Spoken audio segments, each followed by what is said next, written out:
her, Dan, when I was at NBC about creating IT cosmetics. And she did have the high, I can't even do it, my voice is too low, but she had the high squeaky voice a little, but she's really leaning in now in her little podcast with Meghan. And she's gone next octave up. And the two of them have the weirdest dynamic. And so in this podcast, Meghan does her perfectly curated life thing, but she's allegedly wearing no makeup. Meanwhile, she's got like the perfect blowout. Whether it was a masterclass in melodrama, a calculated tug at the heartstrings, or just another overproduced episode in Meghan Markle's podcast empire, what unfolded felt like reality TV colliding with a royal satire. In this tag team verbal smackdown, Meghan found herself at the center of a takedown that was as sharp as it was scathing. Greg Gutfeld came in swinging, more roastmaster than commentator, delivering blows with the precision of someone who's had enough of palace theatrics. And Megyn Kelly? She tossed truth grenades with the ease of someone handing out party favors at a media soiree.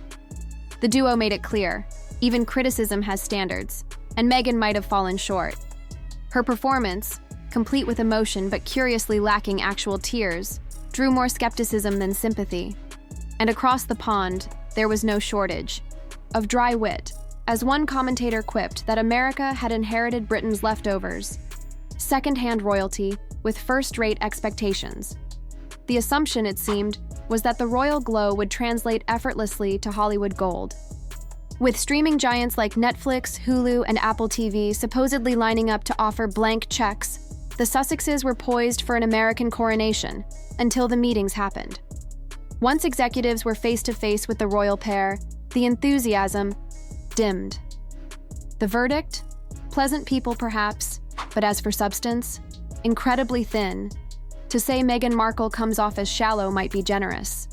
One commentator painted a picture of Prince Harry being metaphorically led by a leash, cast not as a partner, but a side character in a sitcom that hasn't yet realized it's a parody. Then came the tears, or rather, the performance of them. Meghan delivered what can only be described as an elite-level emotional monologue, the kind designed to hit the soul, but somehow never makes it to the tear ducts. Her voice quivered, the tone was just right, but her face? It stayed perfectly composed, as if the emotion hadn't received the memo. In the opening of her podcast episode, Meghan, Duchess of Sussex, offered up a carefully crafted moment, equal parts spiritual guide and self-help guru. "It's not about big gestures," she began. "It's about truly seeing people. I see you, I nurture you, and I love witnessing your growth." The words were laced with emotion, the delivery dialed to profound, and yet, something felt hollow. "I've got full-body chills," she said, seemingly overwhelmed by her own generosity of spirit. The hope, clearly, was that listeners would be just as moved, but for many, the disconnect is glaring. Why don't people like her? The reasons tumble out like a checklist. Critics accuse her of being a textbook narcissist, captivated by her own reflection while simultaneously auditioning for the role of perpetual victim. The palace wasn't plush enough, the titles weren't grand enough, and the queen, she implies, didn't play nice. In the end, whether it was poorly delivered drama, emotional baiting, or just another day in Meghan's audio empire, this solo, duo-style takedown was as brutally funny as watching Harry wrestle with royal responsibilities. Meghan Markle's emotion-packed delivery seemed intense, yet not a single tear arrived on cue, while Greg Gutfeld tore through her persona like a roast in full swing, and Megyn Kelly dropped raw truths like party favors, proving even criticism demands a certain class. "I resent England for sending us their second-hand royalty," one critic scoffed, highlighting how the Sussexes seemed to believe they'd rule America's media scene. At first, the big names, Netflix, Hulu, Apple TV, lined up with checks, in hand, expecting star power. Then reality hit when they sat down with the pair and found them impressively empty. "He's a nice guy, but just thoroughly vacuous," they said, while accusing Meghan of leading him around like a prop in their shared storyline. It's the kind of sitcom people joke about wanting to see. Meghan cried again, but this time, it was the tearless kind, the elite sob where the voice trembles but the face stays frozen. She brought all the drama. "It's not about grandeur, "It's about I see you," she said, claiming full-body chills while imagining the world thanking her for simply caring. Yet the performance failed to land for many. "Why don't I like her?" one commentator asked. "She's a narcissist who plays the victim nonstop. My castle's too small. The queen was rude. I can't be called Her Royal Highness, but I'll still stamp it on gift tags." All the while, she postured as a brand builder, a founder, but the story felt tired. Critics were over it, seeing her marriage as strategic, claiming she bagged the elephant and knew exactly what she was doing. As soon as the next podcast episode hit the internet, reactions erupted faster than Harry forgetting what title he holds. Once again, the Duchess of Discontent served up her version of truth while the world rolled its eyes. Meghan's latest. Soul-Bearing Podcast delivers raw emotion perfectly packaged to match her personal brand, with scenes featuring sniffles without the sniffling, blinks without a trace of moisture, and what can only be described as carefully curated, unverifiable. Tears, yet you're expected to buy it all without question. In her ongoing bid for cultural relevance, Meghan returns with an upcoming Netflix project titled With Love, Meghan. Cue the dramatics, Agnes. Because of course it's the first time since she never stops reminding us. There's something telling about people who insist on how genuine they are. It usually reveals the opposite. Predictably, the series is likely headed for the same fate as her other misfired vanity projects, unraveling under the weight of its own self-importance. Her borrowed royal status may have opened doors once, but audiences today aren't falling for surface-level sincerity, especially not when it's this manufactured. We've all grown accustomed to her emotional soliloquies by now, because at this point, what's a Meghan Markle podcast without a heavy dose of weaponized vulnerability? The drama wasn't just served, it was personally delivered by a wellness coach in Montecito, wrapped in gold leaf and delicately dusted with lavender. Meghan clearly expected us to swallow her sob story one dainty spoonful at a time, but for some, the performance was so over-seasoned, they couldn't help but choke on it. He embarrassed his family for fun. Now his tell-all's #1. It's true. Prince Harry's book has now become the fastest-selling non-fiction book in the history of the UK, selling 400,000 copies on Tuesday. It's the only book to ever sell more copies on its first day than Harry Potter, which also was a work of fiction. Enter Greg Gutfeld, the man who believes late-night comedy should have you laughing to the brink of tears. Upon witnessing Meghan's podcast theatrics, he responded with his signature cocktail of sarcasm, chaos, and just the right hint of lunacy. He dubbed her more artificial than a travel influencer's photo dump, delivering the critique with all the grace of a wrecking ball crashing a silent meditation. To Greg, the whole display resembled a cheese grater auditioning for Broadway. Loud, overacted, grating, and utterly pointless. He shredded her performance like someone rudely awakened from a nap by a TED Talk on moral enlightenment, choosing full-blown destruction over subtle critique and likening the whole thing to a school play where the lead actress missed her cue. To cry, and instead of silence, Meghan Markle, who often paints herself as a voiceless figure in the media, continues to speak louder than most, armed with a podcast, a Netflix deal, and more screen time than many heads of state. Gutfeld made it crystal clear. If this is her being silenced, we dread the noise she'll make when she actually has something to say. It's a tough sell calling it a struggle when your emotional unraveling comes wrapped in high-def audio, layered with mood music, and polished by a full editing crew. In a recent People magazine interview, she spoke of creating a safe haven and meaningful content with her daughter, but even those words felt curated more for image than intimacy. Meghan spoke about having her daughter close while building a career, saying, "After spending so much time championing girls and women's rights, it's something I can create in front of her and teach her what it means to be a working mom." But that's not what being a working mom looks like. It's more like stumbling downstairs in pajamas, no makeup, asking, "Did you eat? Hurry, you're late. Grab your backpack. And don't forget, if you do this again, I'm not bringing it to school." Anything goes, even if the sugar content is questionable. Greg didn't just mock her moistureless performance. He went further, recasting Meghan's podcast as a manipulation masterclass, inventing imaginary episodes like How to Cry Without Crying, The Art of Emotional Suggestion, and Finding Your Voice While Drowning in Millions. He highlighted the irony of tearless tears used as a shield, Because honestly, it's hard to critique a sob that never truly happens. It's like being emotionally mugged by a mime. The face and the sound simply don't line up, leaving you stuck in that strange emotional limbo, unsure whether to feel sympathy or just quietly wonder, did she fake cry again? While Greg lobbed metaphorical pies at Meghan's royal image in a media circus, a quieter but deadlier challenger stepped into the ring, Megyn Kelly. If Greg is the jester, Kelly is the prosecutor, cold, calculated, and unimpressed by flair or theatrics. Where Greg thrives on mockery, Meghan wields facts with surgical precision, and her critique landed harder, not because it was funny, but because it was laser-focused. Like a hawk zeroing in on a squirrel, she wasn't interested in jokes, but in dismantling the entire emotional game plan behind the act.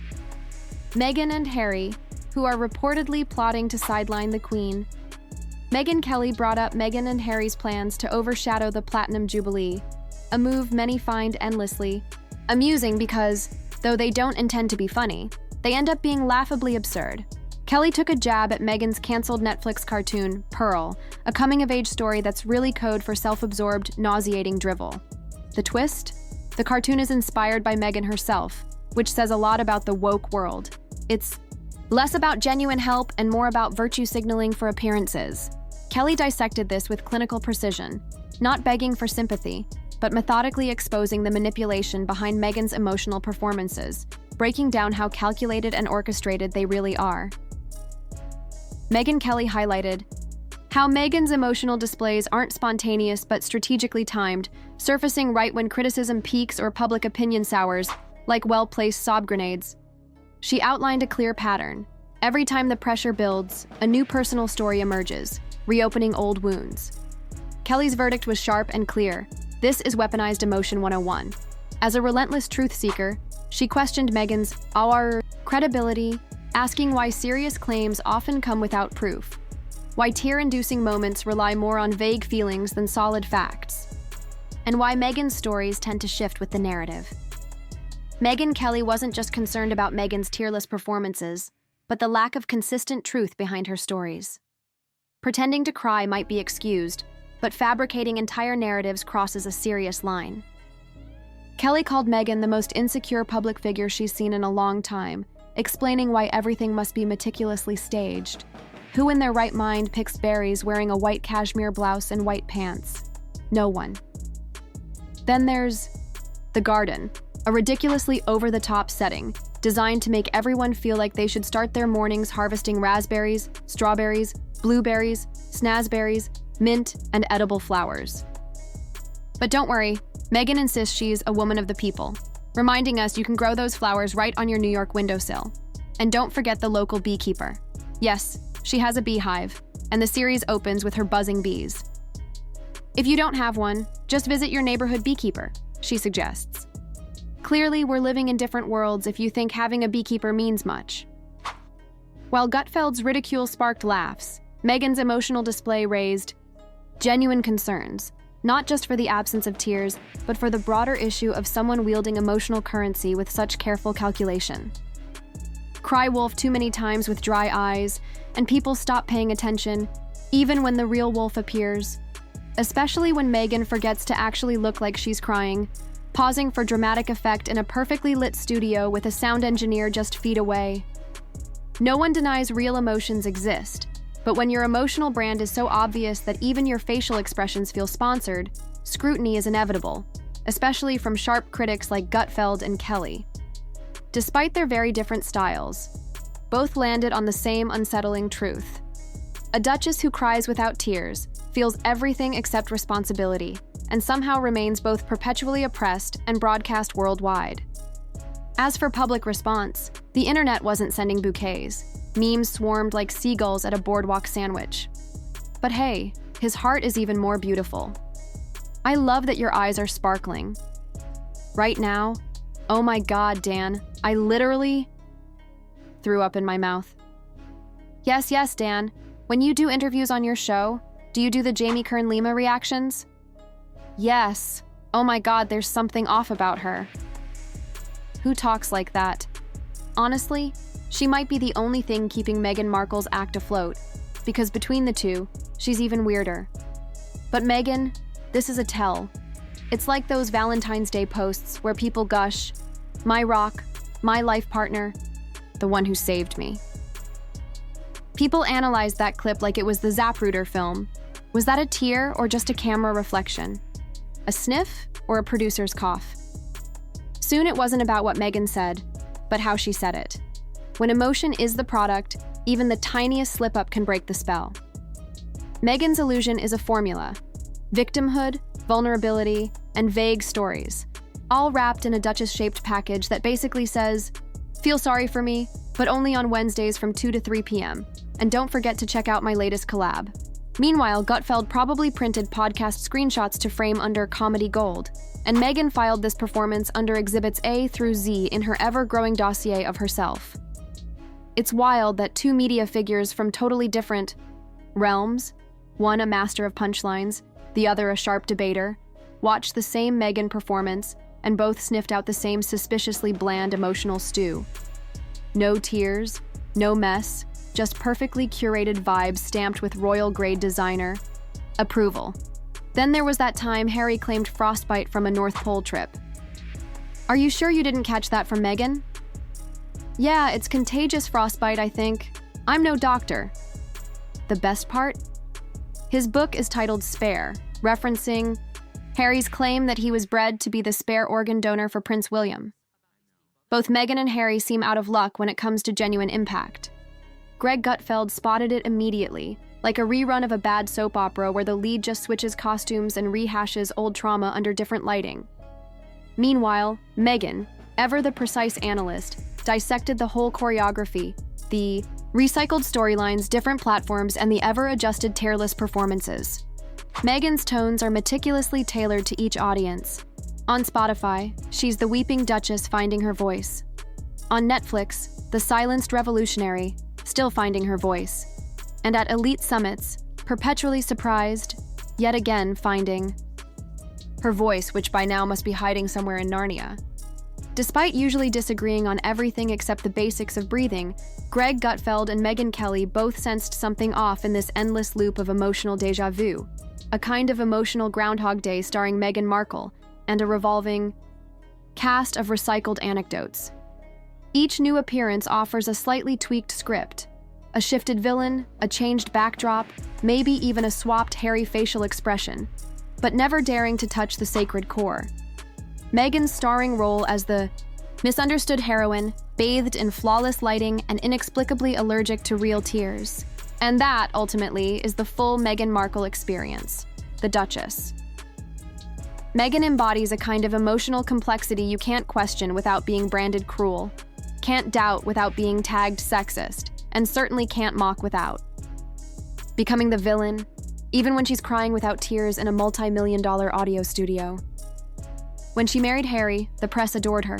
The British public was thrilled to see him happy and in love, and she fit the part of the demure, supportive partner perfectly. But once she began voicing her views openly and playing the victim card, from the palace, people started to catch on and the admiration began to fade. The real takeaway may not be that Meghan faked her tears, but that she's unwittingly become a performance artist, unaware the curtains have already fallen. The harder she tries to seem genuine, the more she feels manufactured, and no amount of podcast ambiance can hide the truth. When both Greg Gutfeld's sharp humor and Megyn Kelly's cold logic call foul, it might be time to wonder if the Emperor's new podcast is clothed in any real emotion at all. Just as the emotional theatrics seem to have peaked, Meghan drops yet another soul-bearing episode. Meghan dropped a bombshell on a platform designed for mass consumption, proving that in her world, privacy means broadcasting your life globally. On Spotify, with polished sound design, orchestral swells, and a classic 3-act drama. Because nothing says "leave me alone" quite like perfectly timed revelations in crisp 4K audio, as she weeps without tears, speaks in slow, deliberate pauses meant to convey depth, and drifts between moments of strength and fragility like a royal ghost trapped at a yoga retreat. She plays resilience 1 minute and warns against overexposure the next, turning her saga into emotional ping-pong that leaves the audience feeling whiplash. The promo blitz for this summer was impossible to miss, every TV break flooded with her attempts to get back in the public eye and relaunch her career, maybe even boost her likability. Spoiler, it's not working. A recent Newsweek poll shows her popularity has dropped 8 points since June, with her net approval sinking below water as 33% of respondents reported. 33% of people said they disliked her, while 31% found her merely okay, leaving the rest indifferent. But the trend is clearly downhill. Harry fares slightly better, yet both remain largely unpopular. So, is it really surprising that Greg Gutfeld, king of chaotic critique, transformed Meghan's podcast into an all-you-can-eat sarcasm buffet, while Megyn Kelly cut through the Duchess's narrative like a debt collector? Yet somehow, Meghan's expressionless sobs still stole the show, defying logic and physics alike, not quite performance art, but more like performance psychology fueled by a well-oiled PR machine. The Meghan paradox lives on, silently weeping as she craves the spotlight yet demands privacy, seeking sympathy without scrutiny, and chasing authenticity beneath carefully curated lighting, serving up pain that's perfectly timed and vulnerability so polished it feels editorially approved. While the world debates whether her tears were real or rehearsed, one truth remains firm. Meghan Markle might not be acting, but her emotions are clearly pulling double duty, so much so they deserve their own dressing room, trailer, maybe even an IMDb listing. Honestly, her feelings seem to need their own agent. Meanwhile, Meghan herself stands center stage, waiting for applause that sounds suspiciously like laughter, and definitely not the kind she hoped for.